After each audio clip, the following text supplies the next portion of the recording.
Hello students, welcome to our online classes in Gautam Buddha school. आज हम हमारे टॉपिक जो मानव का डाइजेशन सिस्टम है यानी कि जो पाचन तंत्र है उसके बारे में हम पूरा डिटेल से रीड करेंगे। यहाँ ये देखिए, हमने हमारा जो मानव का पाचन तंत्र है उसका डायग्राम बना रखा है। इस डायग्राम को हमने लेबल्ड कर रखा है ताकि हम इसे आसानी से समझ सकें। ये मानव का हमारा क्या है, पाचन तंत्र है।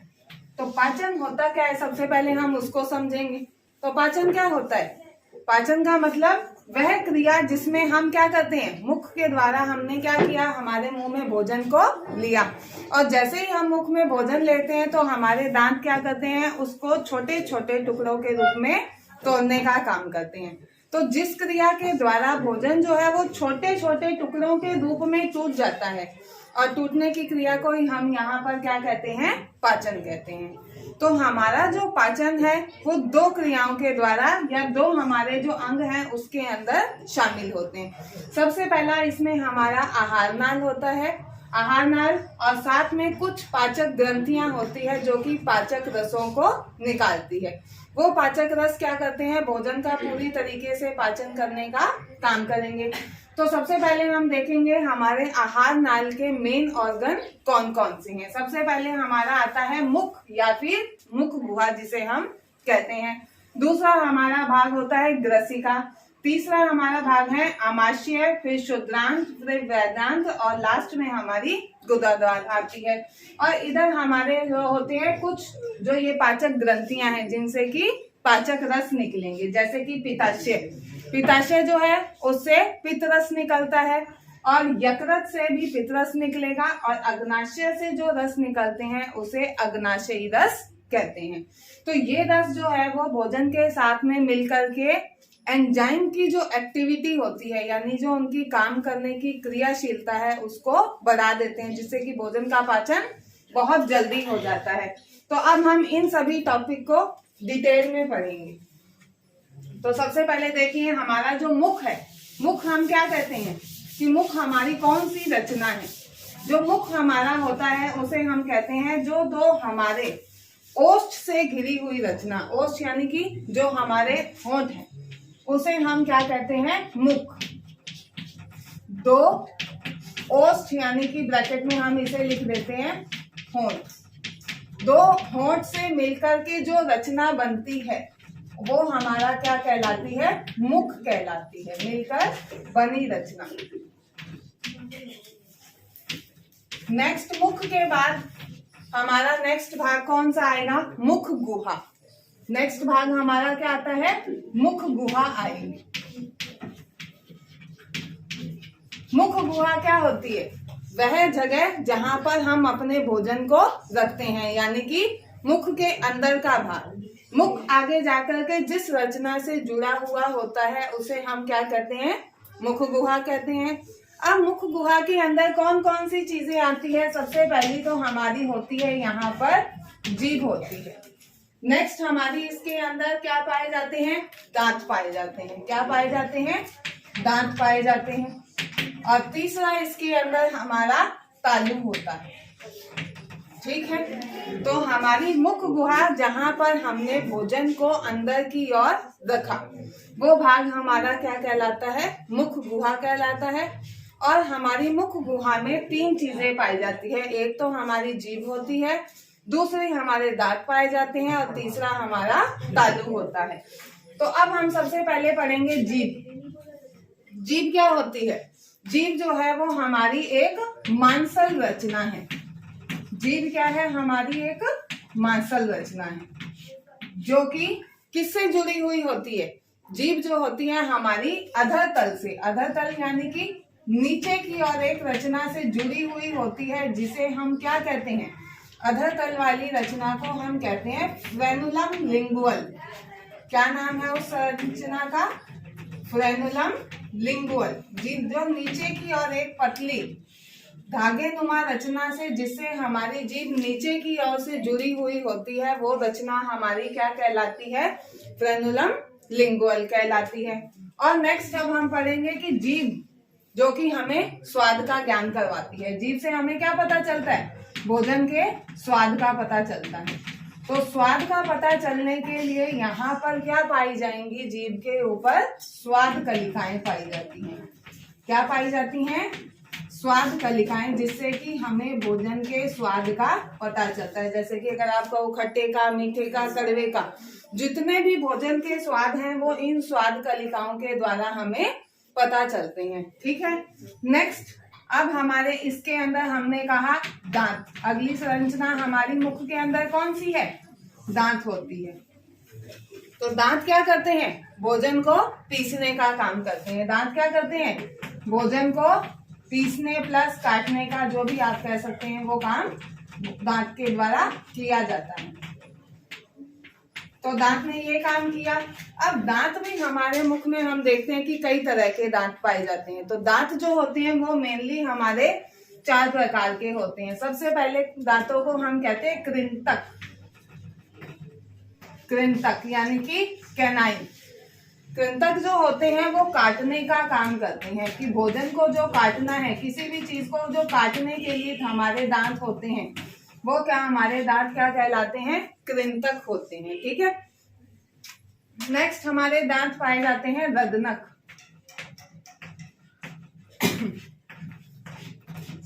अब कृंतक के अंदर एक छोटी सी बात हम और देखेंगे कि कृंतक दांतों की संख्या जो होती है कुछ शाकाहारियों के अंदर लगातार बढ़ती रहती है। जैसे कि आप देखोगे अगर चूहे को, तो चूहा जो है सारे दिन अपने दांतों से किसी न किसी चीज को उसमें कुतरने की प्रवृत्ति होती है। यानी कि उसमें क्यों पाई जाती है? क्योंकि उनमें जो कृंतक दांत होते हैं वो लगातार बढ़ते रहते हैं, और लगातार अगर वो बढ़ते रहेंगे तो वो क्या करेंगे? उसको हानि पहुंचाएंगे। इसलिए चूहे में लगातार कुतरने की प्रवृत्ति पाई जाती है, क्योंकि उनमें जो कृंतक है वो लगातार बढ़ते रहते हैं। कृंतक उनमें लगातार बढ़ते रहते हैं, इसलिए चूहे में लगातार कुतरने की प्रवृत्ति पाई जाती है। नेक्स्ट हम कहेंगे रदनक।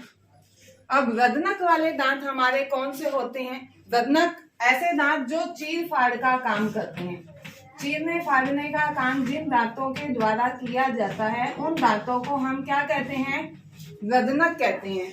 तो अब शाकाहारियों में तो चीर फाड़ करने की आदत नहीं होती, तो जितने भी मांसाहारी प्राणी हैं, उन सभी में रदनक दांत जो होते हैं वो ज्यादा विकसित होते हैं, क्योंकि वो उन दांतों का उपयोग ज्यादा करते हैं। तो मांसाहारी प्राणी में रदनक पाए जाते हैं। नेक्स्ट अब हमारे दांत आते हैं अग्रच्वर्णक और च्वर्णक। अग्रच्वर्णक और च्वर्णक दांत जो होते हैं वो भोजन को क्या करते हैं? काटने प्लस चबाने का काम करते हैं। भोजन को क्या करते हैं? चबाने का काम जिनके द्वारा किया जाता है उनको हम क्या कहते हैं? च्वर्णक दांत कहते हैं। अग्रच्वर्णक और च्वर्णक दांत कहते हैं। अब हमारा नेक्स्ट टॉपिक आता है कि जब इतने दांत हैं तो हमारा जो दांत का सूत्र होता है, दंत सूत्र, वो दंत सूत्र हमारा क्या होगा? वो दंत सूत्र हमारा क्या होता है? नेक्स्ट अब हम पढ़ेंगे कि दंत सूत्र जो है हमारा, ये क्वेश्चन आपसे कभी कभी पेपर में पूछ लिया जाता है कि आपका जो दंत सूत्र है वो क्या है? हमारा दंत सूत्र जो होता है वो 21-23 बटे गुना में 2, यानी कि ये ऊपरी जबड़े के अंदर दांतों की संख्या है और ये हमारे निचली जबड़े में दांतों की संख्या है। जब हम इन दोनों की संख्या दोनों और को 2 से गुना कर देते हैं तो ये हमारा क्या बन जाता है? दंत सूत्र बन जाता है। तो इस तरीके से हमारी मुख गुहा हुई। अब मुख गुहा में एक भाग और हमारा रह गया। मुख गुहा में क्या होती है? कभी भी हम कुछ अच्छा खाना देखते हैं तो हमारे मुंह में क्या आता है? पानी आता है, यानी कि हमारे मुख में क्या आ गई? लार आ गई। क्या आ गई? हमारे मुख में लार आती है। किसी भी जब हम अच्छे खाने को, जो हमारा मनपसंद खाना है, देखते हैं तो उसको देखते ही हमारे मुख में लार आ जाती है। ये लार क्या करती है? तो लार क्या करती है? ये हमारे भोजन के पाचन में मदद करती है। क्या करती है? भोजन के पाचन में ये हमारी क्या करेगी? मदद करने का काम जो है वो लार करती है। जब ये लार हमारे भोजन के साथ में मिलती है, लार जब हमारे भोजन के साथ में मिलेगी तो उससे मिलकर के जो रचना बनती है उस रचना को हम क्या कहते हैं? बोलस कहते हैं। क्या कहते हैं? बोलस। जब हमने दांत से अपने भोजन को चबाया तो वो छोटे छोटे टुकड़ों में टूट गया, और उसके टूटने के बाद जब उसके अंदर लार हमारी मिलती है तो लार के मिलने से जो स्ट्रक्चर बनती है उसे अपने क्या कहते हैं? बोलस कहते हैं। अब ये लार एक तो क्या कर रही है? भोजन का पाचन। दूसरा, मुख के अंदर मुख के जो जीवाणु है उन सभी को क्या करती है? नष्ट करने का काम लार के द्वारा किया जाएगा। तो जीवाणु को भी नष्ट करने का काम किसने किया? हमारी लार ने किया। तो इस तरीके से हमारी मुख गुहा कंप्लीट होती है। सबसे पहले हमने पढ़ा था जीभ, जो कि अधरतल पे जुड़ी हुई थी। नेक्स्ट हमने फिर हमारे 4 तरीके के दांत पढ़े, और फिर हमने हमारे मुख के अंदर जो लार थी उस लार के बारे में पढ़ा। अब नेक्स्ट हमारा टॉपिक इसके अंदर आता है कि मुख गुहा के बाद कौन सा अंग आएगा? ग्रसिका। तो अब ग्रसिका क्या होती है? ग्रसिका वो होती है जो मुख गुहा, अभी तक हमने मुख गुहा पढ़ी। अब मुख गुहा जिस आगे संरचना में जाकर के जुड़ती है उसे हम क्या कहते हैं? ग्रसिका। मुख गुहा का जो नेक्स्ट पार्ट होता है, मुख गुहा का आगे का भाग, मुख गुहा के आगे का भाग जो है वो क्या कहलाएगा? हमारा ग्रसिका कहलाता है। और ग्रसिका जो होती है वो हमारा हम कहेंगे उभयनिष्ठ मार्ग है। क्या है? उभयनिष्ठ। अब आप पूछोगे कि हमने इसे उभयनिष्ठ क्यों कहा? क्योंकि उभयनिष्ठ ये इसलिए है क्योंकि ये 2 काम में सहायता करती है हमारी। एक तो भोजन को आहार नाल में लेकर के जाती है, यानी कि भोजन की नली में लेकर के जाएगी, और दूसरा इसी के साथ ये श्वास नली का भी काम करती है। इससे यह आगे जाकर के 2 हिस्सों में बढ़ती है। इसीलिए हमने क्या कहा? ग्रसिका जो है वो एक उभयनिष्ठ मार्ग है।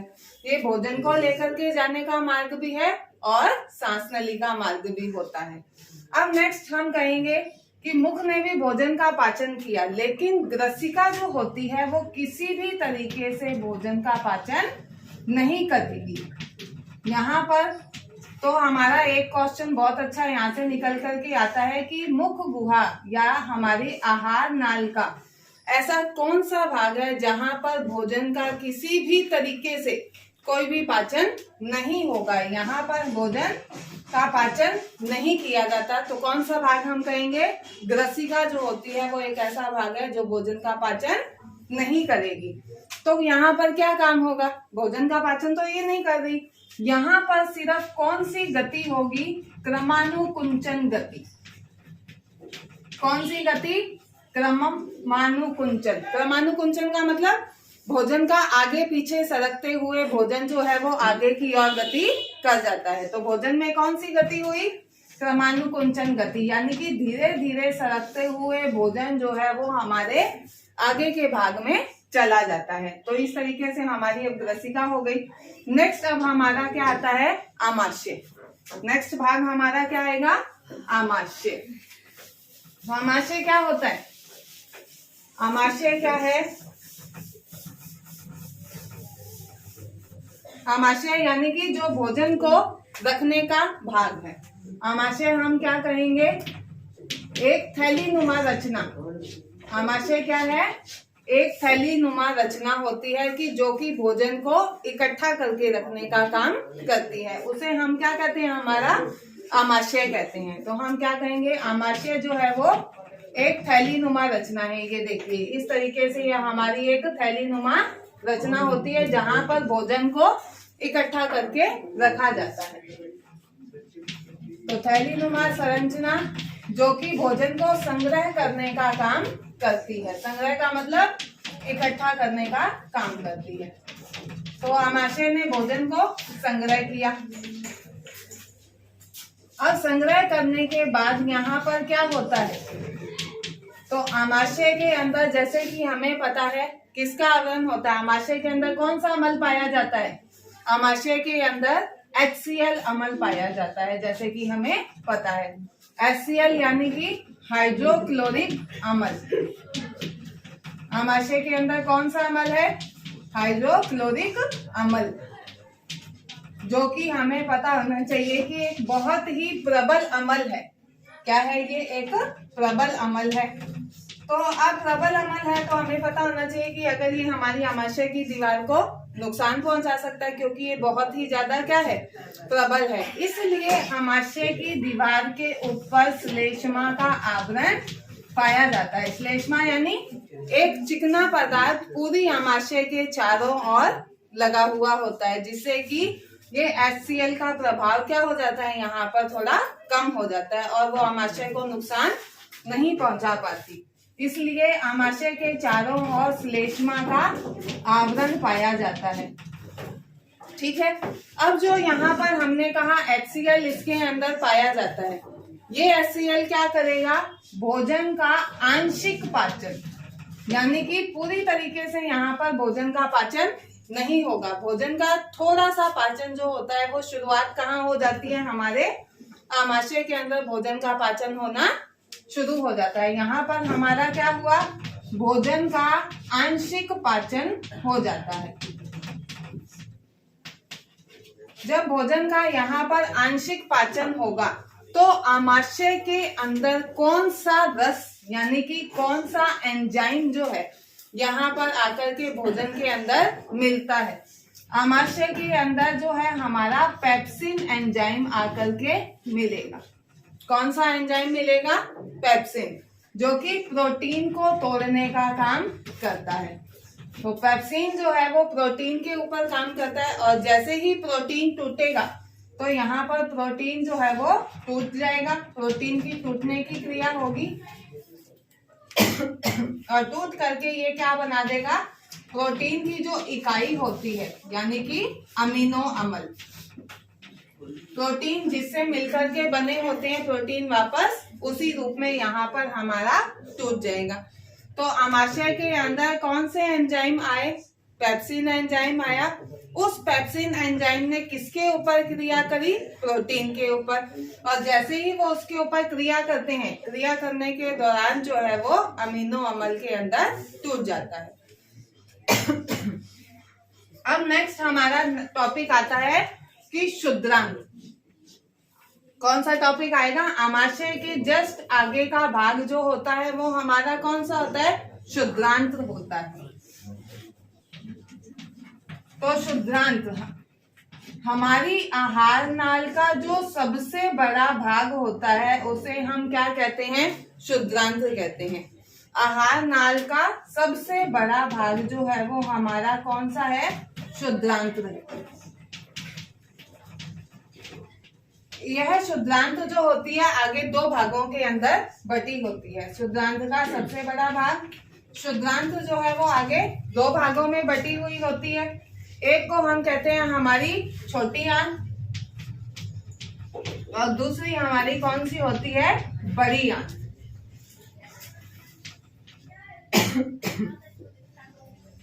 अब छोटी आंत और बड़ी आंत ये आगे दो भागों में जाकर के बट जाती है। अब छोटी आंत, यहाँ पर हमने देखा कि आमाशय में भोजन का कौन सा पाचन हुआ था? आंशिक पाचन। लेकिन जैसे ही भोजन हमारा छोटी आंत के अंदर पहुंच जाएगा तो छोटी आंत के अंदर बहुत सारे एंजाइम जो है अब यहाँ पर आकर के इसके साथ में मिल जाएंगे। और जैसे ही एंजाइम इसके साथ में जाकर के मिलते हैं तो यहाँ पर भोजन एंजाइम की क्रियाशीलता जो है वो बढ़ जाएगी। एंजाइम की क्रियाशीलता यहाँ पर क्या हो जाती है? बढ़ जाती है। और एंजाइम की जैसे ही क्रियाशीलता यहाँ पर बढ़ जाएगी, क्रियाशीलता के बढ़ने के कारण भोजन का पूरी तरीके से यहाँ पर क्या हो जाएगा? पाचन हो जाएगा। भोजन का पूरा पाचन हो जाता है।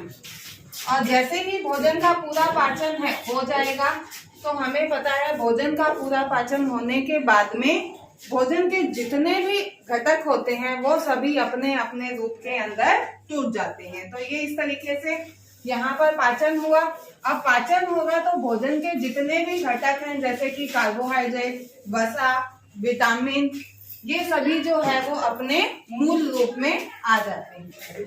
तो हमारा जो कार्बोहाइड्रेट है, भोजन के संतुलित भोजन के जो घटक हैं कार्बोहाइड्रेट जो है वो अपने मूल रूप में यानी कि ग्लूकोज के रूप में टूट जाता है। और ग्लूकोज के रूप में जब टूटेगा तो उससे हमें क्या मिलेगी? ऊर्जा मिलती है, ऊर्जा मिलेगी। तो यहाँ पर ऊर्जा मिली, ये तो कार्बोहाइड्रेट टूटा। अब कार्बोहाइड्रेट के बाद हमारा क्या टूटता है? वसा टूटती है। क्या टूटेगी? वसा टूटेगी। और वसा जो टूटती है वो किस रूप में टूटती है? वसीय अम्ल और साथ में ग्लिसरॉल के रूप में। वसीय अम्ल और ग्लिसरॉल के रूप में टूटती है। और प्रोटीन जो है वो अपने मूल रूप, जैसा कि हमने पहले भी बताया, प्रोटीन जो है वो अमीनो अम्ल के रूप में, किस रूप में टूटा? अमीनो अम्ल के रूप में टूट जाता है।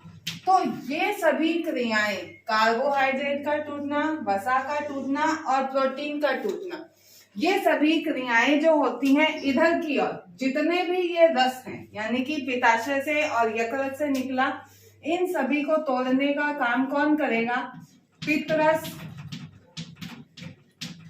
प्लस अग्नाशयी रस, ये क्या करते हैं? भोजन के ऊपर जाकर के एंजाइम की क्रियाशीलता को, जैसे कि मैंने बताया था पहले, एंजाइम की क्रियाशीलता को इन्होंने आपस में मिलकर के बढ़ा दिया। और जैसे ही यहाँ पर एंजाइम की क्रियाशीलता बढ़ जाती है, भोजन का पूरी तरीके से पाचन हो जाता है, भोजन का पूर्ण पाचन हो गया। और जैसे ही भोजन का पूरा पाचन हो गया, अब फिर वहां पर क्या होगा? पाचन की क्रिया तो अब कंप्लीट हो गई। अब पाचन के कंप्लीट होने के बाद हमें पता है कि जब पाचन हो गया तो पाचन के बाद अब क्या होगा? अवशोषण। अब क्या क्रिया होगी? भोजन को अवशोषित करने की क्रिया होगी, यानी कि पचे हुए भोजन को अपने पास इकट्ठा करके रखना। तो पचे हुए भोजन को अवशोषित करने का काम कौन करेगा? छोटी आंत। छोटी आंत क्या करेगी? पचे हुए भोजन को अवशोषित करने का काम करेगी। तो यहाँ पर अवशोषण का काम किया जाएगा। लेकिन हमें पता है अब अवशोषण करेगा कौन? तो इसके लिए छोटी आंत के अंदर हमारी उंगली के नुमा उभार पाए जाते हैं। क्या पाए जाते हैं? अंगुली नुमा हमारी छोटी आंत के अंदर उभार पाए जाते हैं, जिसे कि हम क्या कहते हैं? दीर्घरोम कहते हैं। हम क्या कहते हैं? दीर्घरोम। ये दीर्घरोम क्या करते हैं? छोटी आंत के अंदर जाकर के, ये हमारी जो अंदर की आंत है, ये हमारी छोटी आंत है। इस छोटी आंत के अंदर ये क्या करते हैं? उसने अवशोषण के क्षेत्रफल को क्या कर दिया? ये दीर्घ आंत अवशोषण के यानी कि एरिया को उसको बढ़ा देते हैं। जैसे ही एरिया बढ़ जाता है, अधिकतम भोजन जो है वो छोटी आंत ही अवशोषित कर लेती है। अब यहाँ पर भोजन का अवशोषण हो गया। अब जैसे ही भोजन का अवशोषण हो जाएगा, अब भोजन को छोटी आंत से आगे की ओर भेजने का काम कर दिया जाता है। तो भोजन जो है वो छोटी आंत से होता हुआ कहाँ चला जाएगा? हमारी बड़ी आंत के अंदर चला जाता है। और बड़ी आंत अब क्या करेगी? भोजन का अवशोषण तो इन्होंने कर लिया। अब बाकी बचे भोजन को जब हमने बड़ी आंत के अंदर हमारे भेजा, तो भेजने के बाद यहाँ पर क्या किया जाता है? सिर्फ जल का अवशोषण जो है वो हमारी बड़ी आंत करती है। अब बड़ी आंत ने क्या किया? जल का अवशोषण कर लिया। तो सारी चीजें जब हमारी यहाँ अवशोषित हो गई, देखो छोटी आंत में भोजन अवशोषित हो गया, डाइजेस्ट हुआ, तो भोजन का अवशोषण यहाँ पर हुआ। अब उसमें से कुछ हमारे लिए अच्छा पदार्थ था जैसे कि जल, तो उसमें से जल का अवशोषण बड़ी आंत ने कर लिया। तो अब सिर्फ क्या बचा? सिर्फ अपशिष्ट पदार्थ बचता है। ये पदार्थ जो है वो बड़ी आंत से होने के बाद में हमारे कहाँ चला जाएगा? बड़ी आंत अब इसे आगे की ओर भेज देती है, यानी कि हमारे मलाशय के अंदर। तो अब मलाशय में क्या होता है? यहाँ पर अपशिष्ट पदार्थ को